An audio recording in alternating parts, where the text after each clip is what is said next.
where do you think the market's going for cards these days? And do you think most of the money is moving into NFTs?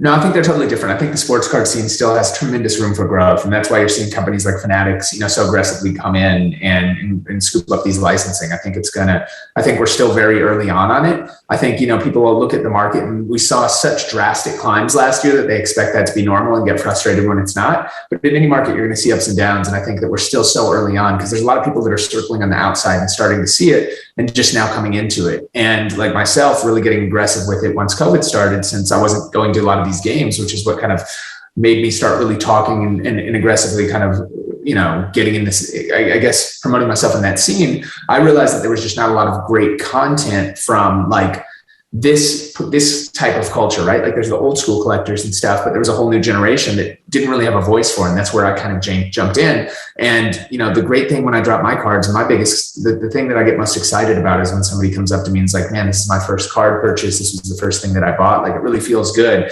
to help bring these people into this new universe. And that's what really, and so I think we're still super early on. And I think cards and NFTs, there's room for both. NFTs are totally different. I think a lot of it's going to be a different audience. And I think it's a totally different product. Some of it will be collecting, but there's a lot of utilities and experiences from that. And I think that we're only at the beginning of that. There's a lot that you'll see us kind of coming out and myself doing in that space as well. But I don't think I don't think they compete. Okay. And I know we're all about the same age-ish. Were you collecting cards back in the 90s too, when they multi-produced everything?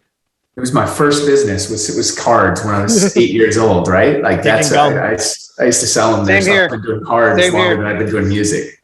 Man. Okay.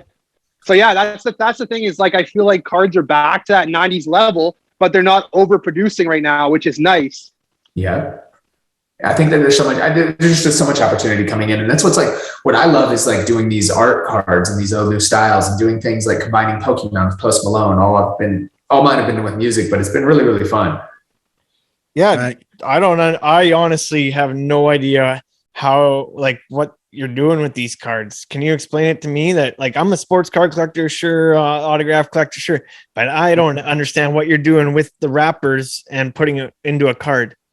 So for me, Topps has this thing they did it last year called Project 20, where they took 2020, where they took 20 artists and remixed 20 iconic baseball cards. And this year they amplified it for their 70th anniversary and brought in more artists and allowed you to kind of choose the cards that you want. So when they offered me the opportunity, I decided like real quick, what would make most sense for me was to combine sports and music. That's really what I sit at the intersection of. That's been my life. If you follow my journey from selling sports cards as a kid, getting into music, and even like trying to get back into sports, right? Through music, DJing these games, doing entertainment. So I took all these classic, music references and inspirations and album covers to in essence, like I'm just being a DJ. I'm remixing cards, right? And tying in different music elements to it and putting things together. Like Post Malone is into, Magic and Pokemon. So for Gen Con, we did that release. For, Vlad Guerrero. I saw that. In Toronto, that's why it's the Drake. And this one's interesting because it's not just one album cover. It's like a combination of like all of Drake's album covers kind of in one, where there's different elements. There's Satchel Paige, Nas, Illmatic. I saw the Luke Combs one too. Topps. Luke Combs came out as well. Country singer. Yeah, he came out with one. There's a bunch of other artists and things doing things. So like for me, like I did a Tribe Called Quest, Fernando Tatis, Bad Bunny, Acuna, ATLians from that. So playing off of that. Oh my God. I've been fortunate.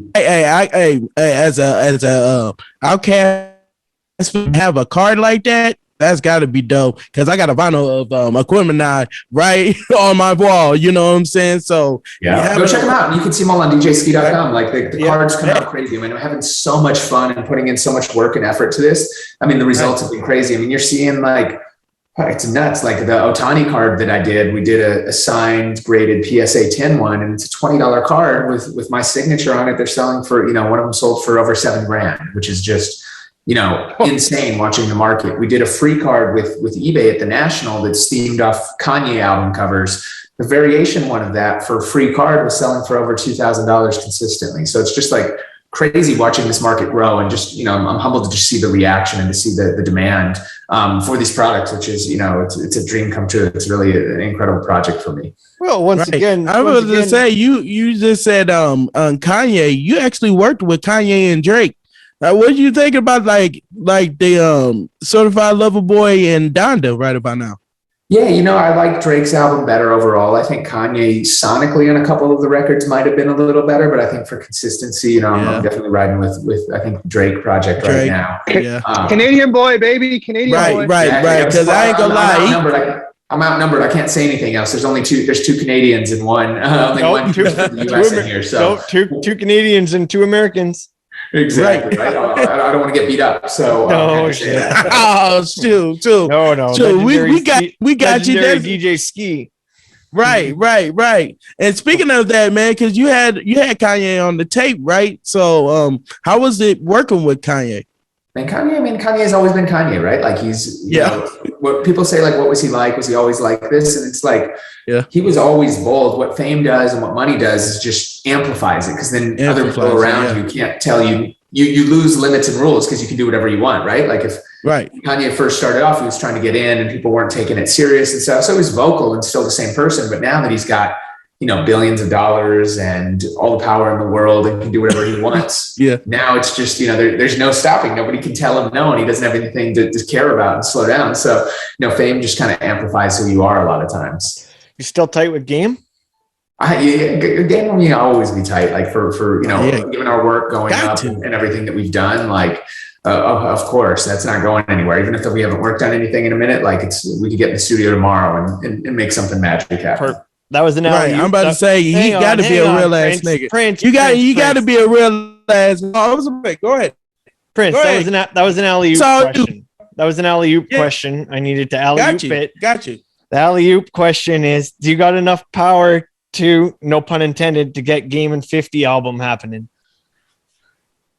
There's been so much stuff. I think that's really going to be something on 50's end. I don't think he'd want to do it, right? Like he's, that was he was not happy about what happened then in that situation. There's been a lot of drama behind the scenes. I know Game's kind of moved on and like with all things, like time heals it, right? Like I don't think anybody's really tripping on it, but 50 seems to hold those grudges a little longer. And 50's doing all this movie, TV stuff over at Stars. So, the music, that seems to be really taking his focus instead of the music. So I don't expect and don't plan for it, but man, I really hope there's a Versus or something that comes. That would be an experience. That would be unreal. Would be dope. But there's no. That would be unreal. Honestly, there's no way 50's gonna go to a Versus with Game unless he. And I don't know. He's the one that said it. He's the one that said that if he do a Versus, that he would do it with Game. Really? Where did you see? Yeah, that? he did say that. He did say that on some interview. He said it, and it's crazy because I just saw Game like 3 weeks ago. No, not Game, but 50 Cent man. 3 weeks ago, and then 4 weeks ago, my cousin's boyfriend. Drink to that. I think he just did a song with the Game. D Youngin, shout out to D Youngin because I got the picture right here. But drink to that. You probably did. With the Game, I was like, "Ain't this a bitch?" And I'm watching Beef and shit, and I'm looking. This is, and then talking to you, just like, what the fuck? But he did say that though. He did say that if he wanted to do, because he's like Ja and yeah, he's like, no. He's, if it's going to be right, it should be with the Game. Well, I agree. It's got to happen. That would be awesome. But honestly, as much as Game is my favorite, 50 would, I think, win. But if you play 300 bars, I don't know. But 300 bars alone, you could just play the whole 15 minutes, and then you would win all like 10 songs. But can that count for a few? I mean, right. Do you play fantasy? Do you play fantasy football? Yeah, always, yeah. Okay, how's your team looking this year? This year I did an auto draft. I wasn't on the road, so I'm not. This is kind of my year. I'm taking a little off. I've been so busy. I've got so many other projects. I decided I can't spend as much time focused on it. But in the past, it's funny. Like when I started, it was like when you don't know what you're doing, you always come in first. When you analyze and do all the numbers and X's and O's, you come in last. And then when you don't care that much, you kind of come in the middle. So it's always random how it works. Honestly, the auto draft is the easiest way to win a league. because you've taken the best available player. Yeah, and you're not. Otherwise, I'd take all Vikings players, right? And go, pick with my heart, not my brain. That's the guy that I want in my pool. That's great. And DJ Skee, like looking at your back there too, you got some pretty sweet memorabilia. What would you say your favorite piece of? What would you say your favorite piece of sports memorabilia would be? Sports, let's see. Probably game worn Kobe rookie jersey, game worn Moss jersey. Yeah. Woo! Wow, that is sick. A Kobe jersey? That's unreal. Yeah.